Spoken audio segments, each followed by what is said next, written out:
On the front lines in eastern Ukraine, Russian forces have been making slow progress at a huge cost in lives towards the city of Pokrovsk. Moscow says it's close to capturing this logistical hub after more than a year of fighting in and around the city.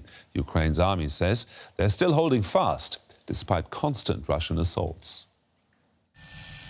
This footage, shared by Ukraine's military, supposedly shows special forces deploying near Pokrovsk. Ukraine claims it's holding strong in the face of thousands of enemy troops. But Russia paints a different picture.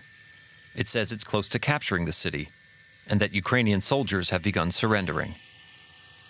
None of these claims could be verified, but the Ukrainian monitoring group Deep State says the situation continues to worsen for the Ukrainian military. The battle for Pokrovsk has raged for over a year, leaving the city in ruins.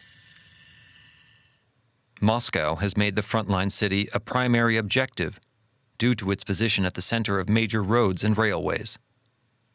Russia is pushing to capture as much of the eastern Donbas region as it can before agreeing to any peace deal.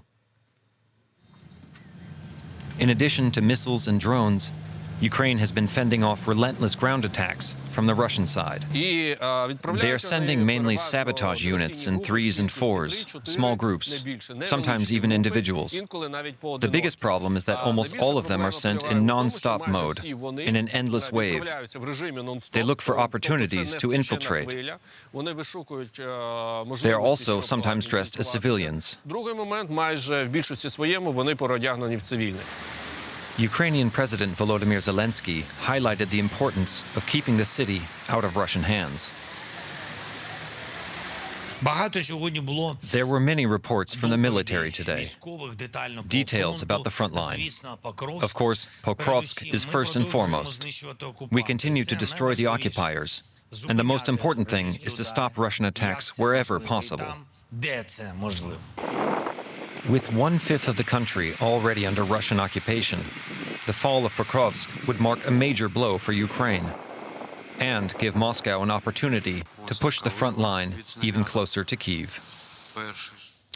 Marina Miron is a military analyst at King's College, London, and joins us now. Marina, what's your assessment of the military situation in Pokrovsk?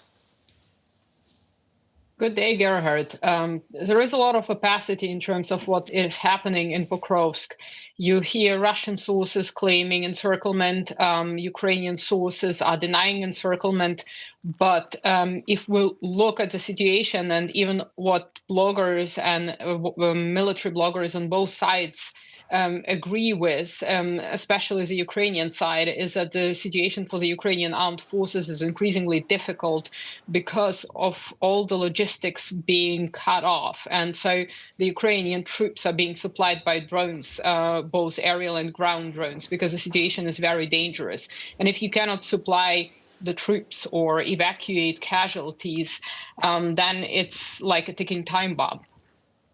Now, in our report, we saw special operations forces being deployed into Pokrovsk. Why was that necessary, and what could be their mission?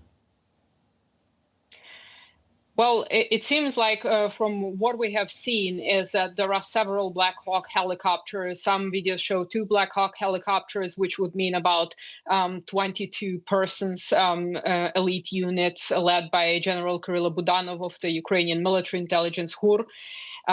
It seems, however, that more troops have been deployed, more of those elite units. We don't know where they were dropped off, so these footage or some of the footage was not geolocated. And at least as of yesterday, Ukrainian side reported that the operation was designed to prevent a full encirclement of Ukrainian troops and unblock some of the logistics in order to be able to supply the Ukrainian grouping.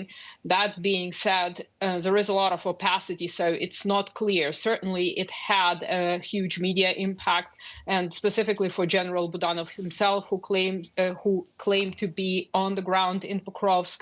It is supposed to raise the morale, to show that HUR is bold and capable of conducting such operations. However, its success, whether the tactical success of this operation on the ground, which seems to have at least delayed the encirclement, whether it can be translated into wider strategic gains remains questionable at best. Now, you touched upon this already. Is this operation more proof of Ukraine's capabilities and military strength, or is it a sign of desperation? Well, there are a lot of reasons for this. It's not just one or the other. The situation, even admitted by President Volodymyr Zelensky in Pokrovsk, is very dire for the Ukrainian troops. So that would be one reason to send horse there.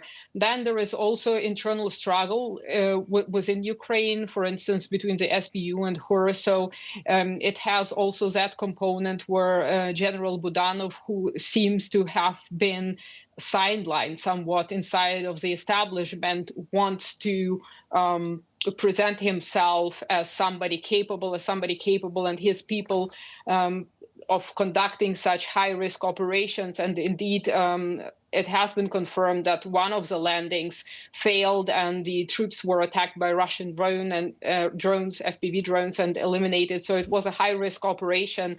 The other thing is, of course, the raise the morale of the troops. But as I said, the strategic output of this operation remains questionable because it is simply still not enough to save the situation. It delays the Russian capture of Pokrovsk, but it's not going to be a major event that can turn the tide for the city.